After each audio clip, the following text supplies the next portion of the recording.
everyone, welcome back to the 12 Days of Christmas Day 5. It's Justine, and today we're going to be creating this card featuring Simon Says stamp products.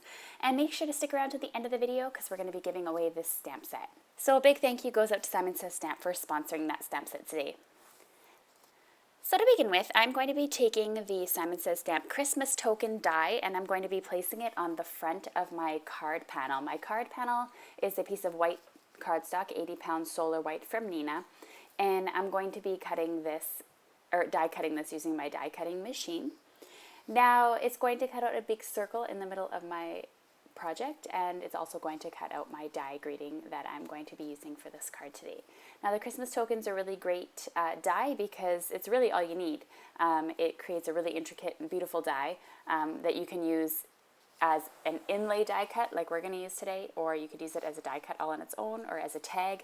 It's really quite versatile and I absolutely love it. It's very intricate, so you do need a shim if you're using a Cuttlebug because it won't cut all the way through if not, because it is quite intricate and detailed.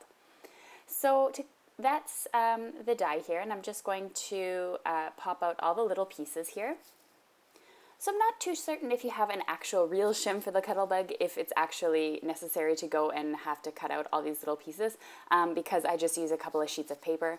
It cuts all the way through, no problem, but the pieces don't automatically fall out. I'm not sure if it's like that for everyone or not. You can let me know in the comments if you have this die or other intricate dies, if you have the real shim, if you still have this issue sometimes. I'm using my Tombow Mono liquid adhesive and just going along the outside of the circle here, and carefully putting down a little bit of glue so I could glue my sentiment on top of a plastic window sheet, or a heat-resistant acetate is what I'm using today. So I'm just going to speed up the process as I'm doing this. I'm just going through and doing both circles and a little bit inside the snowflake, not on every little piece, but enough so that it stays down nicely on the mask.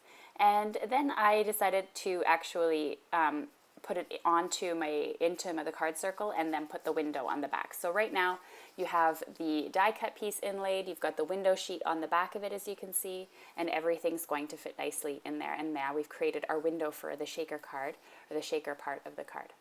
So I'm going to make my card base now. It measures 11 by 4 1/4 inches, and I'm folding it in half at the 5.5 inch mark, and I'm reinforcing that fold using my bone folder. And I'm going to be adding a piece of patterned paper to the back of this. So I cut a piece of 4 by 4 patterned paper from the Bow Bunny Altitude paper pack. This paper pack came out last year, but it's my absolute favorite holiday pack I've ever seen because it combines a lot of really realistic looking paper, and I absolutely love it, and it's just gorgeous. The paper in itself could be a card. So I'm just going to place that down here, and then I have my outline for my shaker, my background for my shaker, and then all I need to do is put down my foam tape to create a shaker card.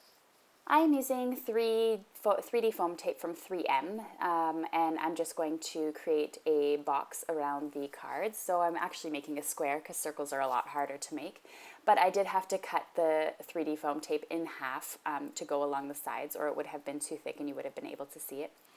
And then I'm just doing the last bit at the top, which I also had to cut in half in order to fit so that you don't see the tape. So I'm just going to add all of my beads to my shaker. So last year the shaker kit came out from Simon Says Stamp, and it came out with a big case of beads. So I'm just using those beads from that kit, which are available separately. And I'm just using all the colors that kind of go along with the background paper, some clear, some white, some black. And then I'm going to go in and add some Simon Says Stamp snowflake sequins to the mix. Because it's such an intricate die, you're not going to see the actual shaker bits very much because there's not a lot of window space. So I wouldn't be using your best shaker bits to make this card because, again, you don't see them very well. So I'm just going to place that on top, and now we have our shaker card, which is complete, and all we need to do now is decorate the front, which I had a lot of ideas for, and it took me a little while to get it right. But I decided that I wanted to add a pop of color. So what I did was I die cut 2 of those pieces out of Simon Says Stamp lipstick red, and then also in silver, and I decided to cut out some of the pieces like the snowflake and the Merry Christmas and see what it looked like on my card. Now I was just experimenting here, and I didn't end up using the silver pieces at all. I ended up doing a white and red card. So I'm just going to speed you up here as I'm cutting out the snowflake and the Merry Christmas circles, and you can see the different process that I went through to create this card.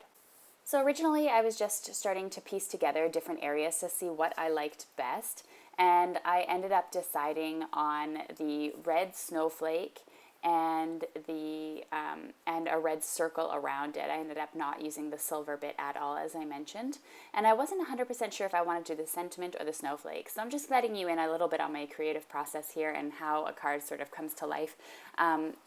Always try and experiment, add some different colors, see what you can do with the dies to make them a little bit different, or add a little pop of color. It's not very hard to cut out little pieces of the dies and use them. So now I'm just going to lay down some Tombow Mono liquid adhesive so I can glue the red snowflake on top of the white snowflake here.